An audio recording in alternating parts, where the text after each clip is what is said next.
on Pastor Dave. Thanks for joining me for this week's video. You know, about 2 years ago, I had two different sources kind of give me a warning and a heads up. And they said, be careful and watch Venezuela.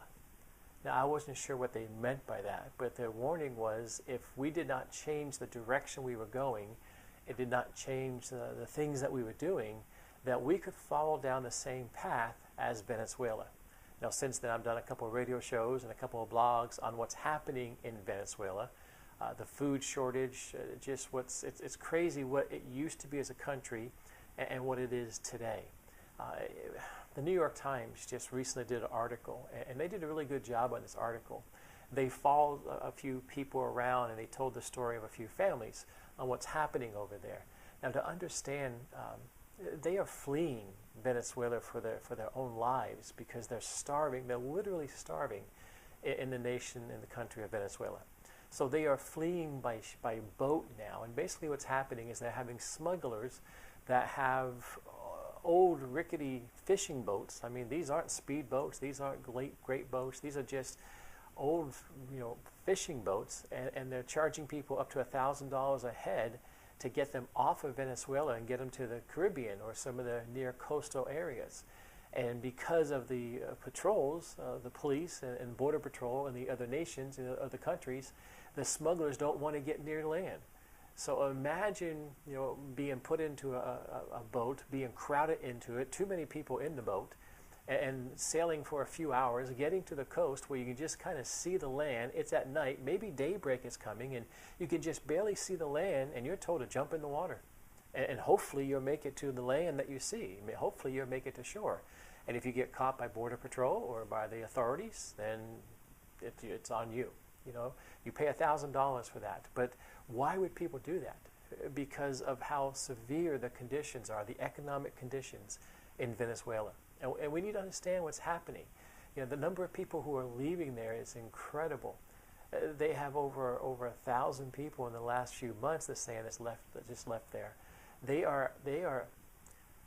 When the president Chavez, when he decided to change the way things were happening in Venezuela, he decided that he wanted to change the economic standpoint. He wanted to break the backs of the elite, the financial elite in the country, and he wanted to do a wealth transfer, and he wanted the poorer people to have more wealth.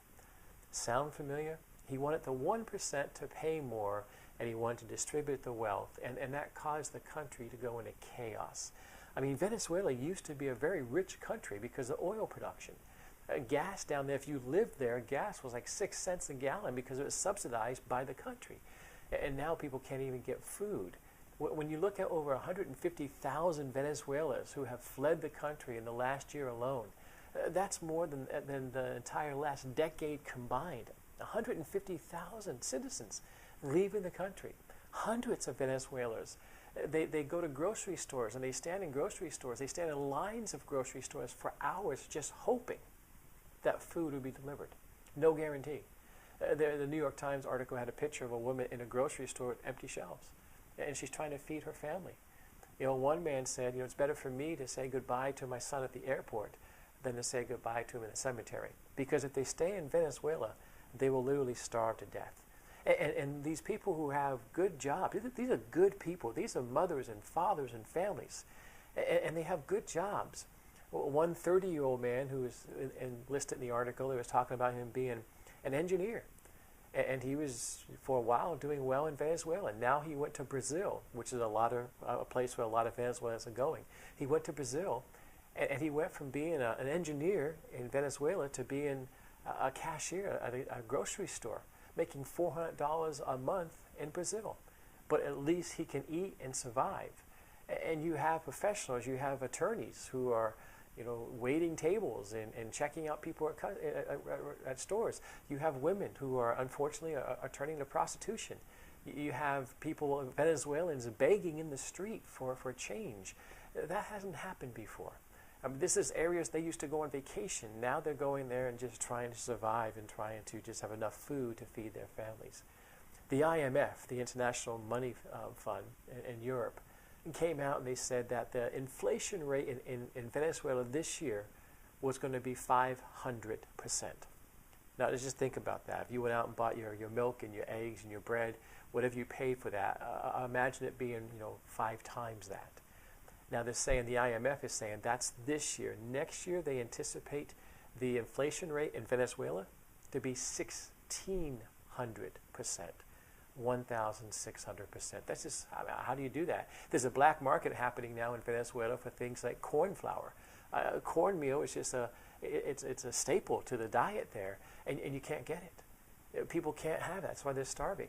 So imagine the inflation coming in, and people are just having to flee for their lives, and they're doing it in a way that these smugglers are taking advantage of them.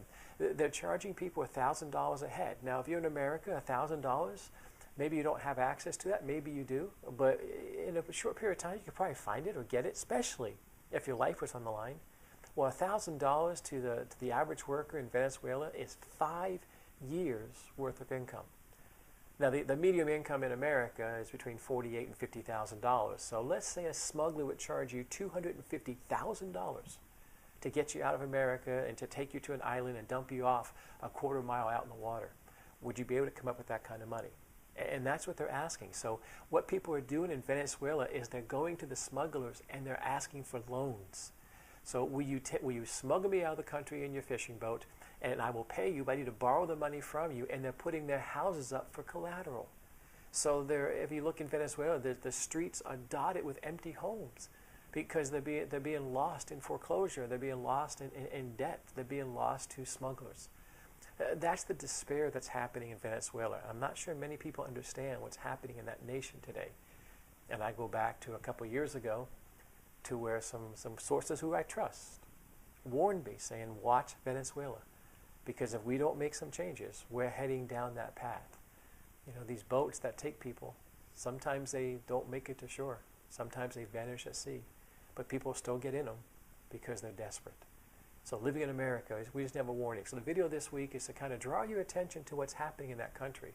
But let's say, we have an administration, a new administration coming in, which we hope will make some changes and take us down a different path. Because if we don't, the path we're heading down, going after the 1%, going after the elite, trying to break them so that everybody else can benefit, has failed miserably in Venezuela.